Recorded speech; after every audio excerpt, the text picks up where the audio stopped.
comprends tout à fait. Ouais, c'est clair, ouais. Non, mais t'inquiète pas, ouais.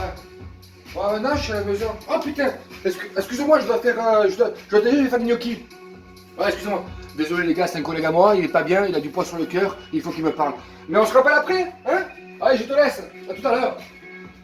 Salut les copains!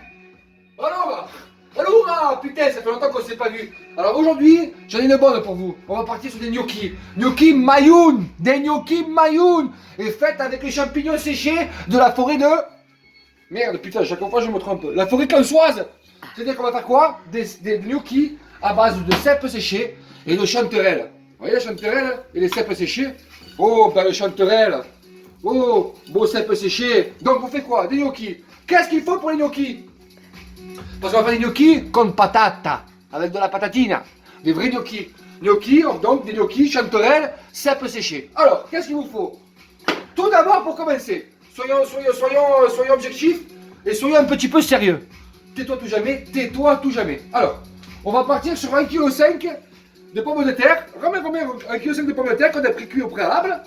On a pris cuit bien longtemps, bien confiné, bien cuit dans une eau bien salée pour faire de la purée. Donc en fait, là, on a 1,5 kg de patates purée, en mode purée. Donc bien écrasé comme ceci, vous l'avez bien vu.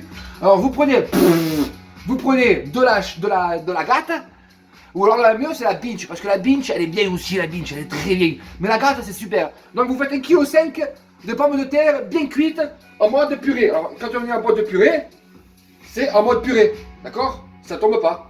Et pourtant c'est là, ok? Ensuite, il nous faut quoi? 300 g de farine de type 45. 300 g de farine de type 45. Ensuite, 3 jolis œufs. On ne sait pas d'où ils viennent, mais on sait d'où ils sortent. Voilà, ça c'est hein, c'est cadeau ça. Donc on a fait ça ensuite, on a besoin de quoi? Donc chanterelle, cèpes séchées, de la forêt de où? De Cans, la forêt cansoise. Alors cette vidéo sera la seule et unique vidéo où il n'y aura pas de piment d'Espelette, messieurs dames. Non. Oh, il n'y aura pas de piment d'Espelette, parce que là on part sur une pâte. On part sur un appareil à gnocchi.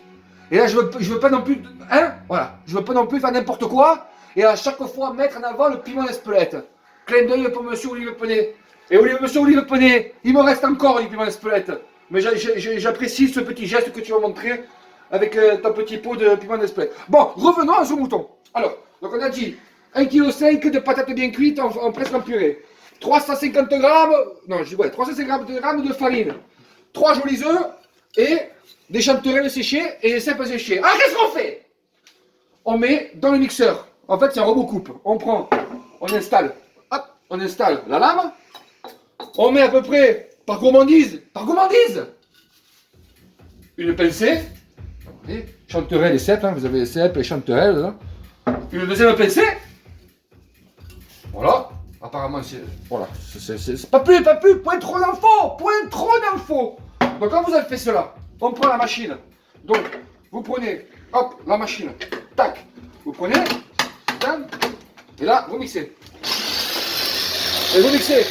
Il faut appliquer une poudre, quelque chose d'homogène, quelque chose de transcendant.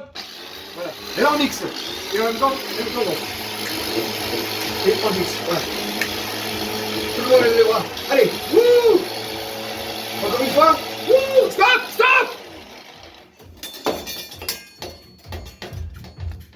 Et là on arrête. Qu'est-ce qu'on trouve là-dedans? On regarde, hein, bien sûr. Et on obtient une belle poudre. Alors, en parlant de poudre, tu mets ça dans le nez, il te sort une pleurote. Hein. J'annonce la couleur. Hein. Chanterelle, cèpe dans le nez, sort pleurote. C'est mathématique. C'est mathématique, bordel. Donc, on a pris les 1,5 kg de pommes de terre qui sont ici présents, sous-adjacents, ici présents. On met nos 300 g de farine. Voilà, à l'intérieur, voilà. 300 g de farine. On met notre poudre de palimpinpin, notre poudre à récurer, notre poudre à faire parler. C'est-à-dire donc cèpes et chanterelles. Et on incorpore, regardez.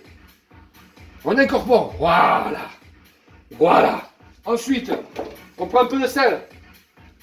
Pincée de sel. Le sel, ça ne se met pas comme ça. Ça se met dans la pomme.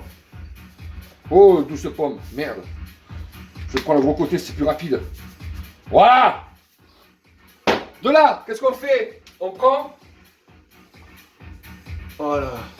Hop. Voilà. On met les deux pincées. S'il en reste une troisième, c'est pas grave, on la met quand même. Le reste, on le jette. Quand on a fait cela, qu'est-ce qu'on fait? On prend les 3 œufs. Et là, pas peur. Un œuf.